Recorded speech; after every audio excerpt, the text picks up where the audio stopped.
रामधारी गुप्ता उच्च गति अभ्यास खंड 1 प्रतिलेखन संख्या 3132 स्पीड 100 शब्द प्रति मिनट। Ready start.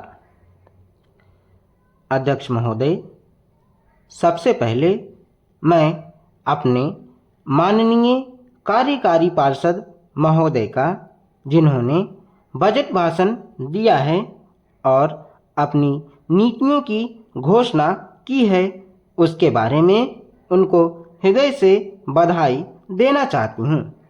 मैं यह नहीं कहती कि कोई क्रांतिकारी परिवर्तन लाना चाहता है यह बजट, लेकिन मैं यह भी देखती हूँ कि यह बजट जो है धीरे धीरे गति से समाजवाद की ओर बढ़ता जा रहा है। अपनी नीति से यह भूतकाल और वर्तमान दोनों को एक कड़ी में मिलाकर हमें उज्जवल भविष्य की ओर ले जाता है, ऐसा मुझे कहना है। इस भाषण को पढ़ने से कि इसमें हमारा कोई भी वर्ग समाज का ऐसा नहीं है जिसे अछूता छोड़ा गया हो, क्योंकि भारतवर्ष एक कृषि प्रधान देश है और मैं यह समझती हूँ कि इस बजट के दौरान यह पूरी तरह से कोशिश की गई है कि ग्रामीण अर्थव्यवस्था को, जिसे हम अर्थव्यवस्था की रीढ़ भी कह सकते हैं, उस ढांचे में उस रीढ़ की हड्डी को और भी सशक्त बनाने का पूरी तरह से प्रयत्न किया गया है।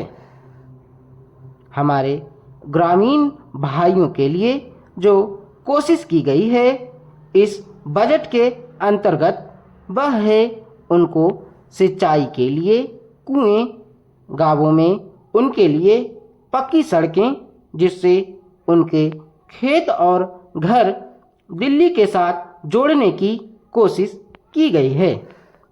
जितनी भी इसमें व्यवस्था की गई है उससे ग्रामीण भाइयों को बड़ी भारी सहायता मिलेगी।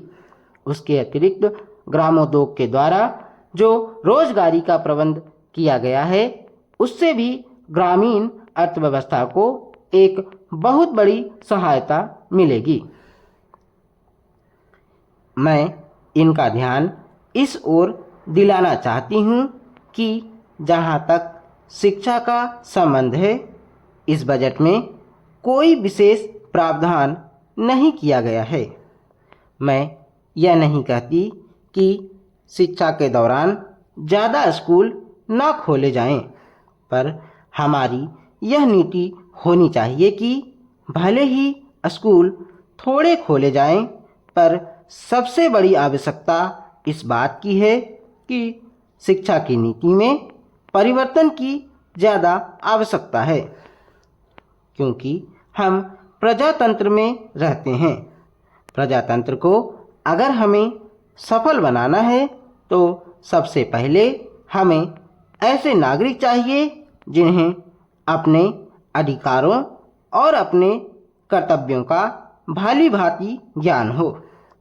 शिक्षा की वर्तमान नीति से हम अपने अधिकारों के प्रति ज़्यादा सजग होंगे और कर्तव्यों के प्रति बिल्कुल सजग नहीं होंगे। श्रीमान, मैं आपको बताऊंगा कि खेती में सुधार के बारे में हमारे कुछ लोगों का क्या विचार है। हमने विभिन्न दृष्टिकोणों से अलग अलग विचार किया है, विशेष रूप से सबसे ऊंची सीमा बांधने तथा सहकार के प्रश्न पर। किंतु हम अनुभव करने लग गए हैं कि दोनों का आपस में गहरा संबंध है। अगर हमारे देश में बड़े बड़े फार्म होते तो यह कल्पना की जा सकती है, भले ही आप इससे सहमत ना हों, कि उनका कार्य संचालन दक्षता से होता और उत्पादन भी बहुत बढ़ सकता और साथ ही साथ आधुनिक तौर तरीकों का विस्तार हो सकता। भारत की मूल समस्या यह है कि यहाँ जोत की भूमि छोटी है और टुकड़ों में बटी है। साधारण तौर पर मैं कहूँ कि यह 1, 2 या 3 एकड़ है। इतनी छोटी जोत की भूमियों से हमारे किसान केवल अपना काम भर चला सकते हैं, लेकिन आधुनिक तौर तरीकों को अपनाने में बहुत कम प्रगति करेंगे।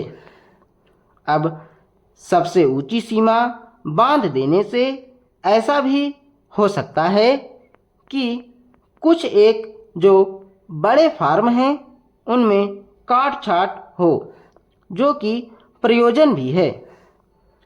अगर आप चाहते हैं कि प्रगति हो और आधुनिक तौर तरीकों का प्रचलन हो, तब तो ये जो अनगिनत छोटे छोटे फार्म हैं इनको सहकारी ढंग से चलाना है, जिससे कि वे आधुनिक उपायों का लाभ उठा सकें। सहकारी ढंग से कार्य करने से मेरा मतलब है विविध प्रकार से सहयोग देना।